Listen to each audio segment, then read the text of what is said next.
You have a free drink ticket, the green one in the back of your name tag, and you also have a blue ticket, which is for the raffle for prizes. Now, if you were here 7, 8 years ago, you know that when I first started that, I would just get crap out of my office that I didn't want anymore, and those were the prizes. But now we actually I ran out of stuff, so we're actually giving away, real things now. So, hope to see you at Beer and Bowl. We'll also have dinner and, like I said, drinks, and the drink ticket is good for non-alcoholic as well. And we're going, let's see, where's my one? Oh, if you're here for CEUs, then at the end of each session, we'll have a, oh my God, don't you hate getting older? Clipboard going around with the thing on it, and you can, oh, don't film me, that's bad. Can I go sit by you guys so they can't have me on the, oh my God, I'm like 15 feet tall. Okay, so, I hate those. Okay, so if you look for those clipboards, you sign out as if you're a CCA. If you don't know what CEUs are, don't even worry about what I'm talking about right now. Minnesota State University Mankato has enlisted 6 students that are out and about helping you. They can tell you where the rooms are. They can answer questions for you, and if you have any issues, go to them. They know how to contact us really quick if you don't see one of us running around. And I want to thank a crew of people who made this possible. As the conference kind of gets more involved, we have to have more and more people on the committee, and it's actually been really lovely. And our committee includes farmers and consultants and vendor representative, state agency staff, and educators from Iowa State University and Minnesota State University Mankato, and of course U of M. And the full list is in your program if you want to see who's on it and give them accolades or comments. It's up to you. And then we try really hard to have multiple ways to look at all aspects of improving soil health. And that's why we built in time for networking and discussion groups, demonstrations, time with the companies and organizations. And we're here to help you with economics and improve your soil productivity. And I hope that some of you out there, okay, so we have mentors that are all around in here. We have quite a few people who are doing these practices. And I look at it as like the university does the research and the industries help with products to support you. And then we have the farmers who are putting all these practices to work and figuring out all the little kinks and everything. And they're here to share. And I've never seen such a great group of guys and gals that will share their, what they've done out in the field. And it's been really, really nice. So somebody out here may spark that little something that will help you say, I'm going to change. Over the past 20 years, and I've been here 25, I can't believe, oh my God, can't believe it, but I've really seen soil health practices grow, and I've seen successes grown. So it's like you get an idea, and then you're the ones who put it to work and say, well, what if we do cover crops here or in here? Because we have a short growing season. They don't always, you can't put them in after corn or sugar beets. And so your innovation has always just inspired me. And you don't have to start off big. You don't have to just jump off the cliff and all of a sudden sell all your equipment, buy a herd of cows, and cover crop every field. You really don't have to start that way. If you want to, that's great. Talk to your banker. But you can start small. You can start with doing no-till in your soybeans, or picking the field that's kind of troublesome and putting in cover crops and see if it helps out. Like I said, you don't have to jump off with both feet. And there's also programs out there to help you. NRCS is not able to be here. They can't be at any functions over 50 people right now. But check with them because they have, the EQIP programs and things like that. Your local soil and water have the state programs. And now there's carbon programs out there. So while they may not pay for the whole change, they will help reduce the risk of trying something new. So give them a shout out there. And farmers do feed the world. I have farmers saying, we feed the world, and I'm like, yes, and so we're really looking to improve yield, right? Because we feed cows and people and pigs and everything else. But we can't do it at the expense of our soil. We have some of the best soil in the whole world is sitting in North Dakota, the east part of the Dakotas, Minnesota, and down to Iowa. And we can't, it's really painful for me to watch it blow away or wash away, because we don't understand what we have until we lose it. So we're going to talk a lot about erosion and how to protect your soil, and you can really start small. Just cover the soil. That will do it. And with the changes in the weather, we are experiencing warmer nights, which means when your crop is stressed during the day in like July and August, the nighttime temperatures aren't cooler to help that plant, get the moisture and rebound as easily. So we're having troubles with that. We have higher intensity rainfall events that are happening in a short amount of time.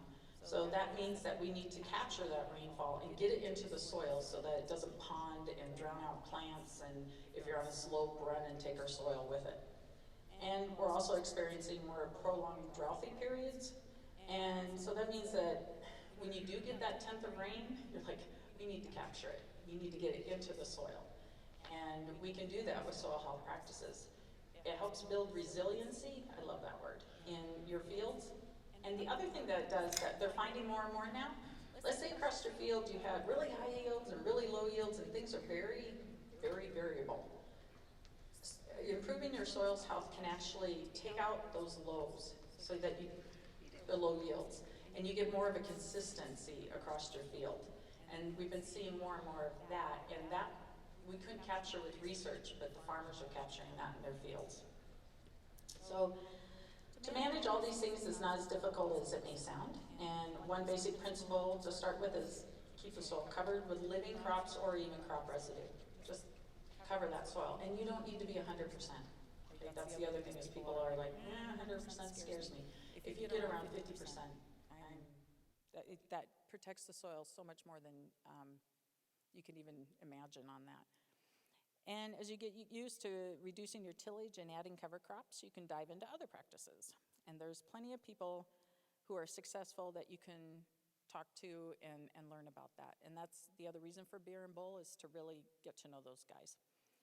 And so I'm going to kind of switch modes. And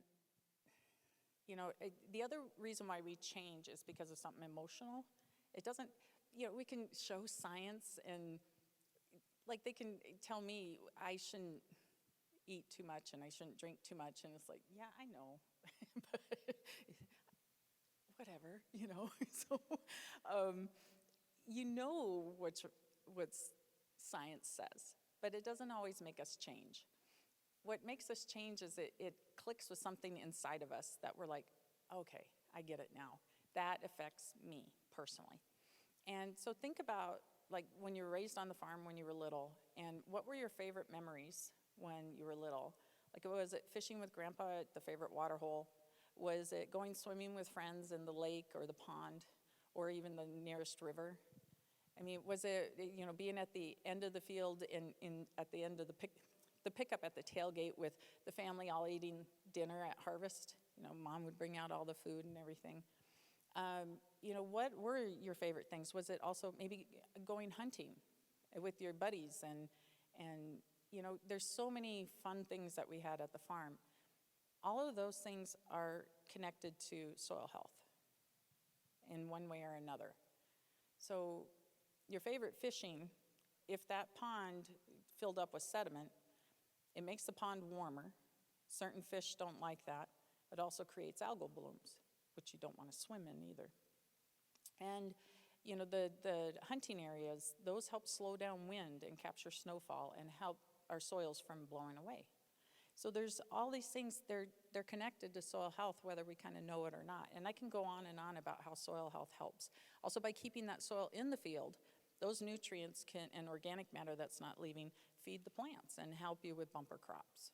So, if you want to preserve those memories for your kids and grandkids, improve the soil health. It really does. They're linked. So we can go on and on. What time is it now? Ooh, it's almost time for a keynote. So we have a keynote speaker, and SARE, which is Sustainable Ag Research and Education, is sponsoring this speaker. We're also going to record it, and it will be available to you anytime, and it will be open to the public. And he is Dr. Rattan Lal. And Dr. Lal is a distinguished university professor of soil science and director of the Carbon Management and Sequestration Center at The Ohio State University. And he has authored or co-authored over 1,000 refereed journal articles, more than 550 book chapters, has written and edited or co-edited more than 100 books. He has mentored 112 grad students, served on national and global boards, and is a deserving recipient of many U.S. and worldwide awards. I can only hope to have a resume like that when I retire. And that's going to be in like 7 years, so I ain't going to make it. Google his name. His resume I had to cut way down. He's phenomenal. And he's also like, royalty in soils. If you love soils, Rattan's name is like synonymous with soils. And so today Rattan's going to discuss the importance of soil health in strengthening food systems, addressing water quality issues, and mitigating the impact of climate change. His research has led to a better understanding of how no-till practices, cover crops, and mulching can restore degraded soils by increasing organic matter and sequestering atmospheric carbon in the soil. So, do we have Rattan on yet? Yes, I'm here. Is our keynote speaker hooked up? Okay, I'm going to share the screen. Can you hear me? Here he is. So this is Rattan Lal. Good morning, Dr. Lal. It's fine. Yes, you're doing a good job. Can you share this? Allow me to share the screen. Can you see it? I can see the slides. Okay, I'm going to put on view. All right, can you see the slide now? Yes. I want to thank you all for inviting me. It's a great privilege and honor, and I appreciate your invitation and to be able to participate. The topic of my presentation, as was just announced in relation to soil health, the specific topic I have is solutions underfoot, soils for global food and climate security. The US agriculture is and will be and has been a global success story. One US farm on average feeds 166 persons in the US and abroad. Corn yield have tripled and wheat and soybean yield doubled since 1960. So that's a great success. However, as I will discuss, our task is not yet accomplished because even greater challenges lie ahead. Success brings more responsibilities, and that's exactly what we are talking about. Let's talk about the Green Revolution at a global scale. Between 1961 and 2020, global agriculture, just as the US, has also been a great success story. Global population over that period of time increased 2.5 times, from 3.1 billion to 7.8 billion. And contrary to what Malthus had predicted, the global cereal production increased 3.3 times, from 0.9 billion tons of grains to more than 3 billion tons this year. Therefore, the per capita cereal production increased over that period 32%, from 284 kilogram. Sorry, you have to convert them into pound, multiply by 2.2, 284 kilogram to 376 kilogram per person per year. This is the miracle that many of you know. Norman Borlaug is appropriately called the Borlaug effect. In fact, he ushered in the Green Revolution, and in the process saved hundreds of millions of people globally from starvation. That's a great success story. And this success in agriculture in the US and globally had also something to do with inputs. For example, between 1961 and 2019, the nitrogen fertilizer use globally increased 9.2 times, phosphorus and potassium 5 times, tremendous increase in pesticide use, irrigation area increased 2.5 times from 140 to 350 million hectare. And this has brought some challenges to agriculture of the 21st century. One of the challenges is soil degradation. Globally, 1/3 of all soils are degraded. Agricultural emissions, about 12-15% direct, but maybe 30% total food system, are increasing at the rate of 1% per year. And yet, the malnutrition and undernutrition are a problem. Hunger, calorie deficit, 820 million people, which was only 700 or 690 million in December 2019. COVID has aggravated that number by 130 million. Undernutrition, 0.8 billion, but malnutrition, which is deficiency of micronutrients, vitamins, protein, about 2 billion. Dependence on fossil fuel, we emit 10 gigaton, we burn 10 gigaton of carbon as a fossil fuel every year. Water pollution and scarcity are aggravating, and urbanization is the phenomenon. And all of these activity called Anthropocene, when the human are as big a force as geological force, are contributing tremendously to mass extinction, leading to political unrest, civil strife, land and climate refugees globally.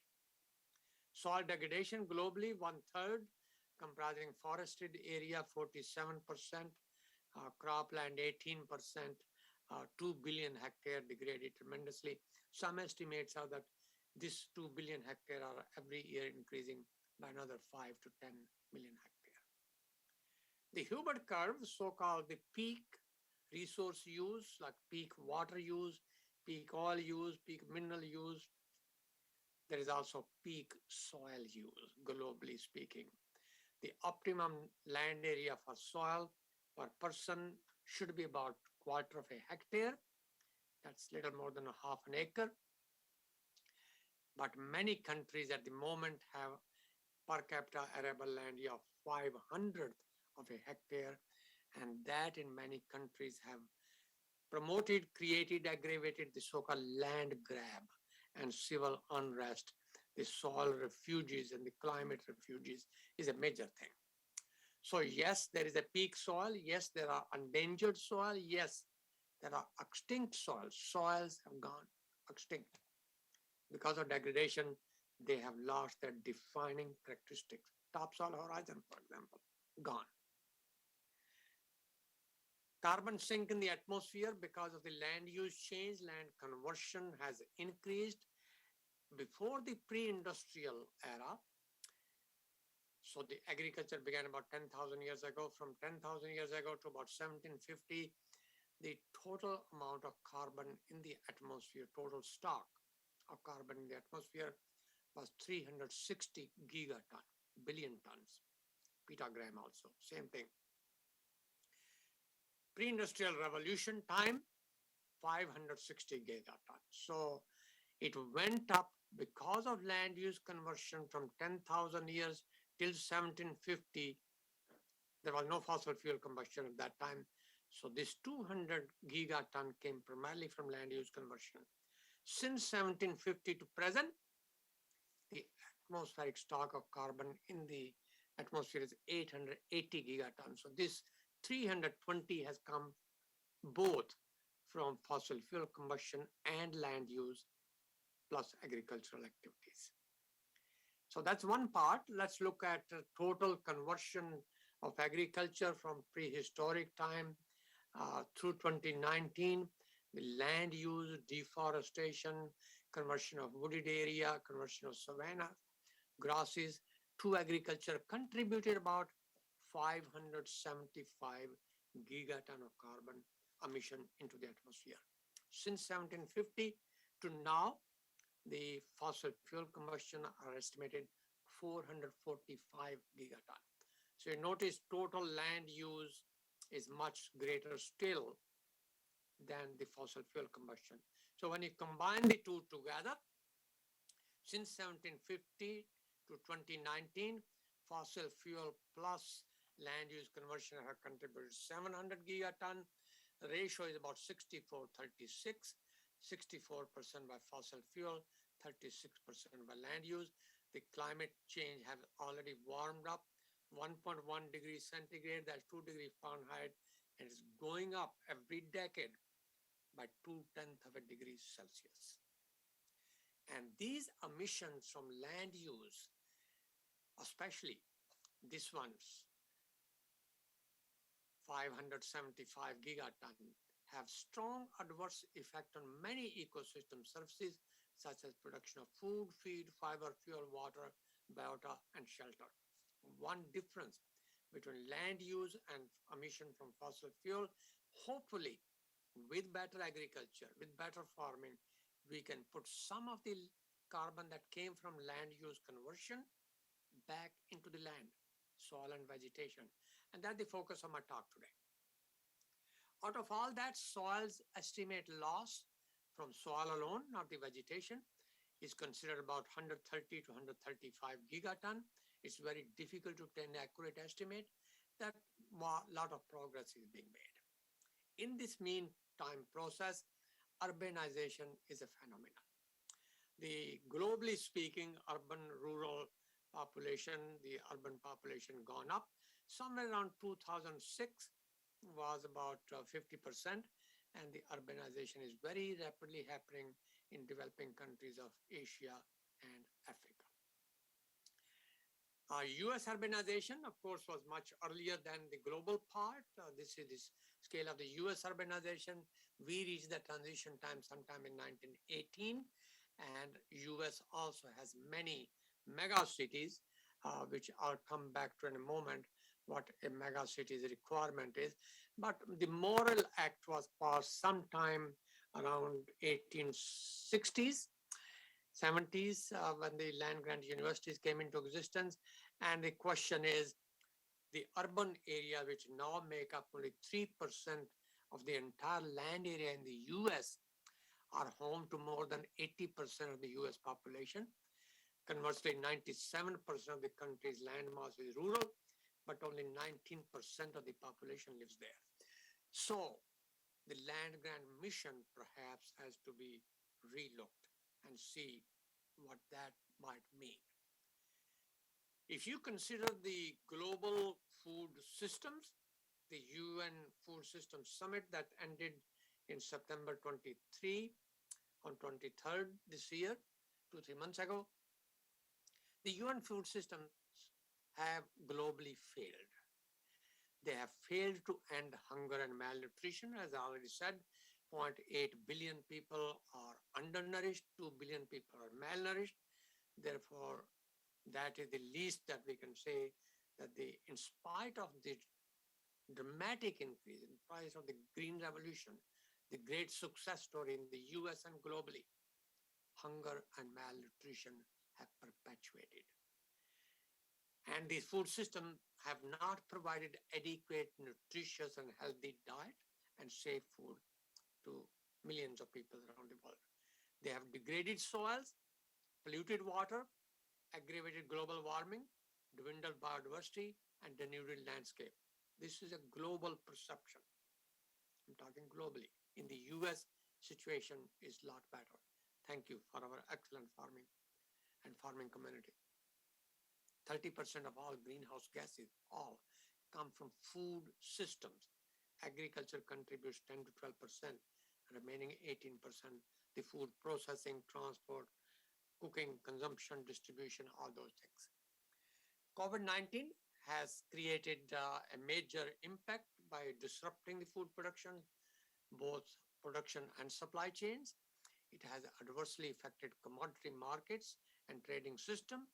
It has reduced economic growth and income increased poverty, it has increased risks to human well-being, it has worsened inequalities and aggravated under and malnutrition. We as human were not prepared. We were caught unprepared. We must be prepared for anything like this to happen in the future, and it may. Therefore, we need to make food system resilient to pandemics, extreme climate, and other stresses. And that I hope you will discuss. There is a need for transformation. And what is this transformation? We must restore soil and biophysical environment. So the food systems which are better, they must restore soil and biophysical environment, improve social equity and addressing human dimensions, adopt prudent governance, identify and implement site-specific game-changing solution, strengthen human resource development, and create global science policy interface for sustainable food systems, global as well as national. We need national science policy interface also, but more important, global. That brings me to the very important topic, soil health. Soil and life are intricately interconnected. As Charles Kellogg said, there is no life without soil and no soil without life. In fact, they have evolved together, but I'll go a step further and to say that soil root interface at a nanoscale is the only known site in the universe where death is resurrected into life. Think again, and you'll see what I mean. And there's a direct connection between soil health and human health, and that goes back to John Muir's philosopher here in the US, who said, when we try to pick out anything by itself, we find it hitched to everything else in the universe. And that example of hitching is here. Soil health, plant health, animal health, human health, environment health, and planetary health is one and indivisible. This is what that interconnectivity is. When health of soil goes down, health of everything else goes down with it. Unfortunately, that is happening in many parts of the world. Therefore, going back to the Green Revolution, successful as it was, the greatest thing that ever happened to humanity as it was, it's a time to revisit and rethink. There was nothing wrong with it. What was done at that time, it was needed. But now is a time to rethink because things have changed. Environment have changed. Population has changed. Climate has changed. Therefore, our Green Revolution strategy must also change to address the needs of the hour. Therefore, the Green Revolution, rather than simply variety and input and irrigation based, as I showed you, irrigation went up 2.5 times, nitrogen went up 10 times, phosphorus and potassium went up 5 times, pesticides went up tremendously. The new Green Revolution must be soil resilience based. It must be eco-efficiency based. It must be science and knowledge based. It must be driven by science and knowledge. Therefore, it's a need for transformative strategies to be identified and implemented. And those transformative strategies, because sometime when a system is degrading, it has several Ds in it. They deplete, they degrade, they destroy, they discard, and they dominate. 5 Ds. Take land from as much as you can. We must replace these 5 Ds by 5 Rs instead. And those R are reduce, reuse, recycle, regenerate, and restore. So we can return some land and water back to nature. Some land and water back to nature. Under agriculture globally, we have 5 billion hectares of land now. 1.5 billion hectares under cropland, 3.5 billion hectares grazing land. And there is a call that if the population goes up from 7.8 billion now to 9.8 billion by 2050 and to 11.2 billion by 2100, we need more land. Absolutely not. We need to use better what we have. and return, in my estimate, perhaps by 2100, 2 billion hectares out of 5 back to nature for our own good, as well as for good of the planet Earth. We must think about negative emission agriculture. I hear quite a lot about zero emission agriculture. No, negative emission agriculture. The idea is reduce carbon emission from farm operations, sequester carbon in soil and vegetation, especially soil, trees, wetlands, mineland, degraded lands, urban lands, all those kind of systems, by using soil as a bank account. Just like from a bank account, you cannot take more than you put into it. Similarly, from soil, you cannot take out forever more out of it than you replace without degrading it. Therefore, in a good system, the inputs into the soil in one way or the other, such as of that of carbon by biochar, compost, cover crop, roots, shoot crop residue, must always exceed the losses by erosion, leaching, and decomposition. This positive balance budget spreadsheet account must always be positive. Unfortunately, in many developing countries and also in some places within the US, it's the other way around. What we put in is less than what we lose. We must observe the law of return. The law of return says whatever you take out of the soil must be put back. The same place, same location in one form or the other. If the soil productivity, health, and its ecosystem services have to be maintained in perpetuity. Therefore, we must think about managing soil health by adopting practices such as regenerative agriculture, and regenerative is not the same thing as organic. Organic may be one option, but there are hundreds of other options. Example of regenerative agriculture is, for example, conservation agriculture, digital agriculture, artificial intelligence to remove drudgery and hardship, biofortification of crops, soil water energy nexus, building new soil by restoring soil health, and doing some kind of urban agriculture based on soil-less culture. I'll come back to that in a moment. Soil is so precious, we must make sure that soil is not degraded, and we use soil to create a drawdown of atmospheric CO2. That's what negative emission farming is. What is regenerative agriculture? It's a concept, it's an idea, it's a philosophy, it's not a practice. And this concept is inspired by eco-innovation. Remember, I talked to you about eco-efficiency. It's powered by non-carbon energy. It's driven by a circular economy and green infrastructure. And it's supported by the recarbonization of the terrestrial biosphere as the bedrock of sustainable development. You remember the carbon that we lost 575 gigaton from soil and vegetation? Recarbonizing, putting some of it back. That's the basic philosophy of the concept of regenerative agriculture. The idea is to keep the ground continuously covered. There should be no soil disturbance. It should have integrated nutrient management. You must have a complex rotation, restore soil organic carbon content, and produce more from less. Produce more from less. So a system-based regenerative agriculture is designed to reconcile the need to produce adequate and nutritious food with the absolute necessity of restoring the environment and making farming a solution. I hear many times agriculture is a problem. No, we have to, we can, we must make farming a solution to environmental issue through eco-intensification and producing more from less.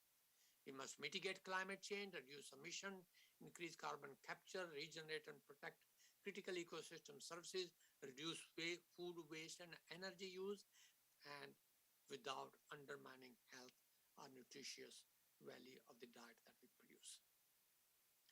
This new system that I'm talking about, regenerative agriculture, is one of that topic title.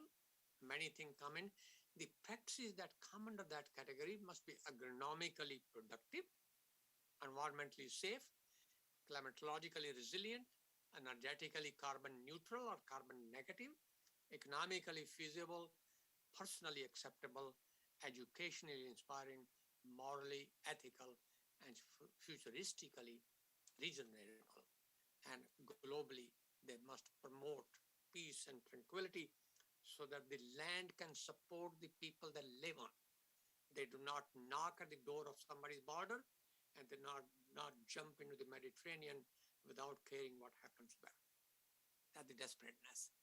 So the innovative agriculture practices, example of those regenerative that I mentioned, conservation agriculture, agroecology, agroforestry, integration of crops with trees and livestock, integration, practices with a positive soil budget.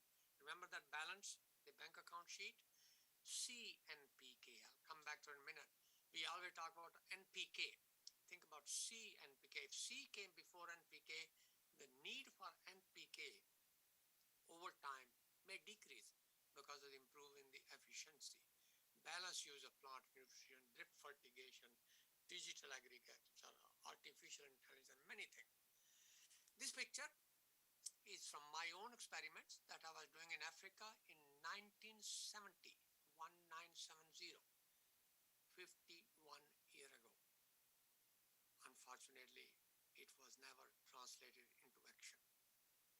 And I'll come back to that in a minute. I was growing 5 tons per hectare of corn grains. About this is beans, not soybean. This is cowpeas, vigna, what you call black eye beans, and about 3/4 of a ton of beans per hectare, while farmers in African sub-Saharan region are still only producing 1 to 1.5 tons of grain at the most. This was 50 years ago.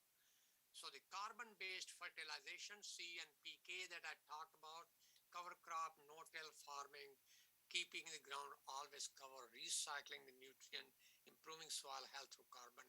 So focus on C rather than on NPK per se. The eco-intensification idea is producing more from less land, less water, less fertilizer and pesticide. By the way, I'm talking about less.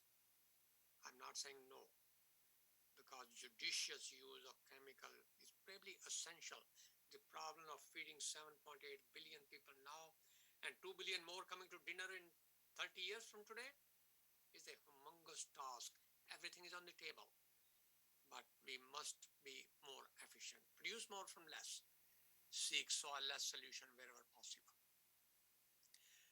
And when we begin to restore the degraded soil by residue retention, cover cropping, integrated nutrient management, elimination of tillage operation, soil health will eventually go up. It will increase the soil organic carbon pool, improve aggregation, increase soil biodiversity, especially earthworm activity, microbial biomass. It will strengthen elemental and water cycling. It will improve in rhizospheric processes, increase in net primary productivity. It will lead to increase in efficiency of input and strengthen ecosystem services, and to lead to restoration of soil environment quality, improvement in soil resilience, and increase in social equity, peace, and stability. Because the global peace and stability depends on the foundation, which is the soil. Here's an example from Coshocton, Ohio. Unfortunately, the experimental site was discontinued about soon after we had this experiment there. No-till without crop residue. The residue was taken away to simulate biofuel production or other uses of residue. And just 10 feet away the plot where the residues were returned. So when people ask climate smart agriculture, or perhaps climate resilient agriculture, this is it. Keep the residue cover on, do not plow, grow a cover crop, follow complex rotation, and adopt techniques of integrating crops with trees and livestock through integrated nutrient and integrated pest management. When you improve the soil organic matter content, degraded, depleted soil, it follows a sigmoid S-shaped curve. The slope of that line, delta Y over delta X, gives you the rate of increase of the crop yield with the increase in concentration of soil organic carbon. And if the organic carbon content is between 1% and 1.5%, the rise in productivity, the slope of that line, is the steepest. And this period of time, if the soil health is very poor, such as is the case in developing countries, in the Caribbean region, in part of Central America, in the Andean region, South Asia, West Africa, Sub-Saharan Africa, this period of time when the soil requires some time, maybe 3 year, maybe 2 year, maybe 4 year, maybe 5 year, some incentive to farmer that they keep going, and that the payment for ecosystem services. And I hope this will be materialized in the US through the Growing Climate Resolution Act, perhaps, and farmers rewarded so that elsewhere in the world we can follow the same concept developed here. The rates of carbon sequestration in wetlands is much higher than under CRP, about 1 ton, 1.5 ton um, of carbon, metric ton I'm talking about. Home lawns, turf grasses also have a rate of carbon sequestration. No-till on the average about half a ton, 500 pounds per acre, maybe more with a cover crop. Rangeland, because of the dry land condition, really about 100 to 200 pounds per acre per year, or 100 to 200 kilogram per hectare per year. By the way, you use the units interchangeably.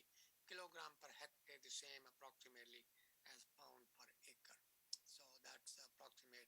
So if we did that globally, we have seen that with all other factors remaining the same inputs of NPK and tillage, etc., varieties, the increase in corn grain yield can be about 100 to 300 pounds per acre or kilogram per hectare for every 1 ton increase in carbon in the root zone, which is about 30, 40, 50 centimeter or about 2 feet. Soybean about 20 to 50, wheat about 20 to 70, rice, sorghum, millet, beans, even root crops. I looked at sweet potato, cassava, yam, root crops as well. The total increase in productivity by improving 10 ton of carbon in all developing countries, as it is called by 4 per thousand initiative, the Paris Climate Summit.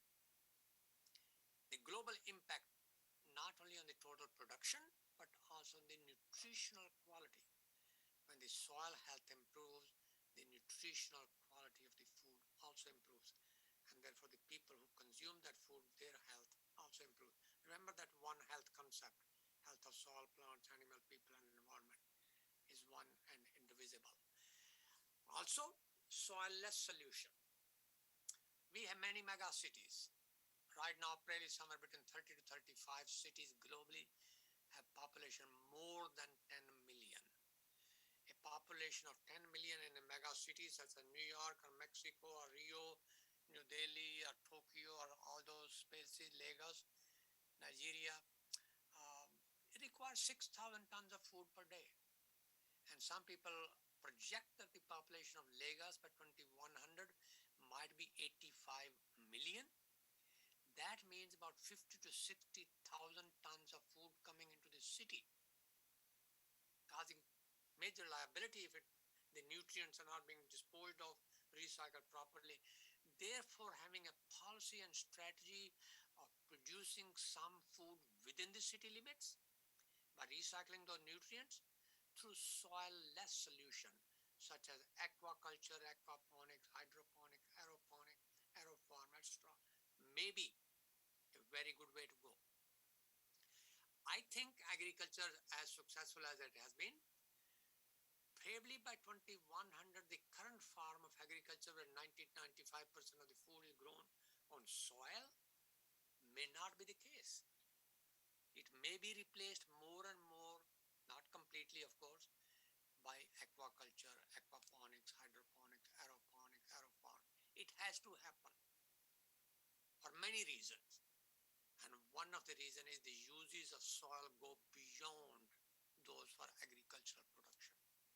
95% of all antibiotics taken by human and animal come from soils. Many other ecosystem services, including climate change adaptation mitigation, including including water quality, including biodiversity. 25% of all biodiversity is in soil. We must protect this finite, fragile, and resource which is very unequally distributed globally for many, many other uses that we still do not know. This strategy may be particularly important in countries where have less water resources such as the Middle East and other drier part. The technical potential of carbon sequestration on soils of the world under ideal condition is about 2.5 gigaton of carbon per year. 2.5. Remember I said 10 gigaton is the fossil fuel emission. So 2.5 out of 10 is 25%. So the best this soil can do under ideal condition is to offset only about 25% of the emission from fossil fuel. If you take total potential between 2020 and 2100, the cumulative amount of carbon that we can put back in soils of the world is about 180 gigaton, that of the vegetation about 155 gigaton, total globally over 8-year period about 300 gigaton, which is equal to drawdown of the atmospheric CO2 of about 157 parts per million of CO2. Is this good enough to mitigate climate change so that we can keep burning fossil fuel as usual forever? Absolutely not. We must find alternative to fossil fuel soon, sooner the better. By finding alternative and then implementing land-based solution to recarbonize the biosphere that we have lost over the last 10,000 years, keeping global warming to less than 2 degrees centigrade is still possible. We can still do it. But we must find alternative to fossil fuel, and we must do all we can to recarbonate the soil and the vegetation globally. That is the philosophy. And for doing that, I think the farmers, who are the greatest steward of natural resources, must be rewarded. And many companies are already paying, and salute those companies, but underpayment of the most precious resource can lead to the tragedy of the commons. We must pay them judiciously, prudently, transparently, and to the societal value of carbon at the rate of society. My estimate that I published in 2014, rate of carbon is $120 to $130 per ton of carbon. That comes to about $30 to $35 per ton of CO2. That comes to about 6 to 7 pennies per pound of carbon in soil. So if a farmer sequesters 1/2 of a ton of carbon per hectare, they are entitled to about $65 per hectare or $26 per acre, or 1/3 of a ton. Farmers should get about $43 per hectare or $17 to $18 per acre. That's the payment for ecosystem services. Soil stewardship, some concept that I'm very fond of listening to and reading the quotation from Pope Francis. I think all religion, whether it's Christianity, Judaism, Islam, Buddhism, Hinduism, Sikhism, all of them, they really believe in stewardship, and we must promote it. We must encourage it. Soil stewardship and care must be embedded in every fruit and vegetable eaten, in each grain ground into the bread consumed, in every cup of water used, in every breath of air inhaled, and in every scientific landscape cherished. I would like to see this sermon repeated in all churches, temples, mosques, gurdwaras, synagogues, everywhere. That is stewardship. I think at the same time, we must cooperate with the private sector. Private sector can do quite a lot in terms of accomplishing the sustainable development goal. People like PepsiCo and others, Syngenta, Microsoft, corn grower, soybean grower association, all of those, they must work with policymaker, academician, international organization to help achieve strengthen, develop cooperation with the private sector. There is a growing recognition of the importance of cooperation between the private sector, farmer, land manager, development organization, academician, policy, to translate science into action. Remember I was showing you a picture of no-till farming on my own plots from 1970? Translating that science into action has not happened over 50 years because the private sector could have really gotten into it, and I hope they will get into it by improving nature-positive agricultural innovations. Private sector could play a tremendous role in bringing about this concept that we have been talking about and providing the inputs to farmer.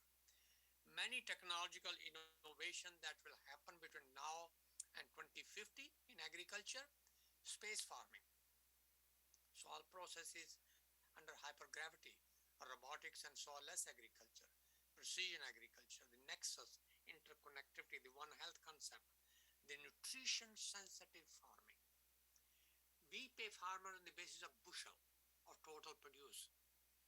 If we were to pay them on the basis of what it contains, nutrient, nitrogen, protein, vitamins, whatever, minerals, might be more rewarding to farmer. And then farming soil with the plants that emit molecular-based signals that we can detect by remote sensing, probably sensory plants, if you want to call it. And then, of course, farming carbon, which means farming carbon means growing carbon, which can be traded, bought, sold, create another income stream for farmers. The One Health concept, the health of soil, plants, animal, people, ecosystem, and the planet. I think look at all the problems we have because of the pandemic. And this holistic approach to One Health issue might be a revolutionary concept, including in medicine. And that brings me to the issue of the policy. We have a Clean Air Act of 1967. We have Clean Water Act of 1972, and we are very fortunate, very privileged to have those two acts. But is it possible really to have clean water and clean air without having healthy soil? Think again. The algal bloom problem in Ohio River, 900 miles of it in the summer, and the Lake Erie. Toledo City did not have water supply for 4 days in a row. The horse has already left the stable, by the way, by the time you start looking at the water in the stream and the lake. Water should be filtering through the soil so that the pollutants in it are retained and denatured and water purified.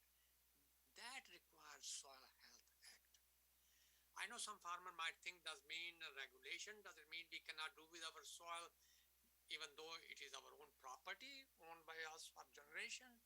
No, I don't think that is what that act means. This act means rewarding farmer for promoting, restoring soil health.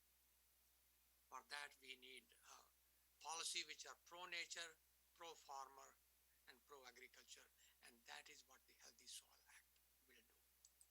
I hope it will happen. The mantra that I have been promoting at the UN Food System Summit, I was a member of the 2 committees, that was exactly this: healthy soil equal to healthy diet, equal to healthy people, equal to healthy ecosystem, equal to healthy planetary processes. And we should really translate this mantra into action through private sector, through policy, through One Health concept, and through hopefully in near future, Soil Health Act. Finally, I hope you'll forgive me for taking a bold step to showing you a logo of my center that goes, a healthy soil will save the humanity and the planet Earth by producing nutritious and safe food, mitigating global warming, improving quality and renewability of water, and strengthening biodiversity. Therefore, and this is what I was asking you forgiveness, in soil we trust. And here is that message. CMOS coin, that is the center at Ohio State. In soil we trust.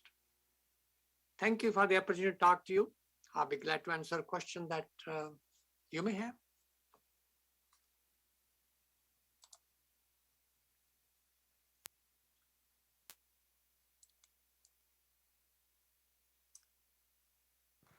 Okay, if you're online, you can put questions in the chat. So let me know if there's anything that comes up. Otherwise, do we have any questions in the crowd? Right here. Oh, I'll get you the microphone.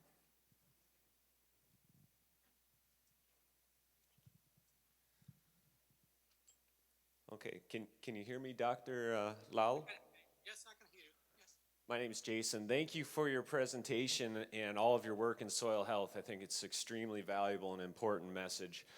I worked for John Deere and in precision agriculture for about 8 years, and we were constantly told about the importance of our work for feeding the world, and I heard that theme in your presentation as well. But I think it's getting harder for people to follow that line of thinking when I think last I heard 50% of our corn crop goes to ethanol production and a vast majority of the rest goes into high fructose corn syrup. So the narrative that most of our agricultural soils are being put into rotation for crops that produce food for the world, I think is getting harder to follow. I was just wondering what your comments were on that, if you're watching the statistics of acreage that goes into producing crops for industrial use versus acres of crops that are used in food production. Thank you for that very good comment or question. I also want to compliment you. Historically, Thomas Jefferson designed the so-called moorboard plow, and later on, that particular plow was given to a blacksmith and his son John and Charles Deere. So you have a great history, your company, for revolutionizing agricultural operations in not only the US but globally. And this is the kind of involvement I think private sector can play in translating science into action. And this is a very good example of that. So thank you and your company. But in terms of clarification on 50% or whatever percent corn is produced for ethanol, some grains and other grains as well probably can be used for other purposes, and farmer can make more income through those options as well. But in long term, I think as soon as we can find multiple uses of energy sources, uh, perhaps biofuel coming from corn grain may not be as remunerative as it has been, for example, sugarcane ethanol in Brazil has been. But I will not discard that option because that is one of the produce that we can grow. But certainly, I would focus on land resource used for food grain. But here is another point which we must really consider, and I did not discuss that. I did mention 3.2 billion tons of grain being produced. And I did not say how much of those produced are wasted. More than 1 billion tons. They reach no stomach. So I would rather see the grain for ethanol production than being wasted. So I think if we use grains properly, judiciously, prudently, reduce wastage, and think of their proper use, eventually we can come up back where the land resources are used for all the human needs, and yet we can return back to nature. So considering all options, I think I would at this moment not say that ethanol production is necessarily bad, but we do have many other things to improve. And with improvement in other things, and at the same time finding non-carbon fuel sources and using the existing energy prudently, 40% of the energy is also used in urban and other uses which we could save tremendously. So using uh, better use of natural resources is a very important option. And certainly corn, grain, and sugar cane and other grains could be used for soybean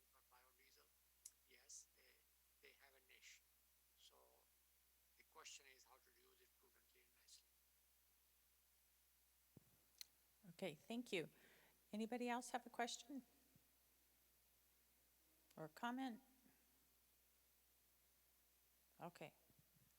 Well, thank you, Rattan. We appreciate it very much, and we hope to see you around again. Thanks.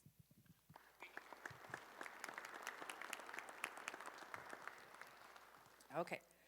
So the next one is to go to our breakout sessions. And I think what Rattan was saying is that we're all connected to the soil, and it's time that we start looking at soil as a huge resource along with our water and air, and that he also gives a real global perspective, which a lot of us don't get. And it's just nice to know that there's quite a few different things going on that I'm not even aware of. So now we head out to our first breakout sessions. They will start at 10:10, so we have a little extra time here. You can grab a bagel and a banana and some coffee, and then make your way to the rooms. And if you see students and you don't know where you're going, you know, they'll help you out. Also, Claire has the CEU sign-up sheet over there if you want a CEU for attending Rattan's. And again, look at the back of the rooms for all the other breakout sessions that you're in to sign in for your credits.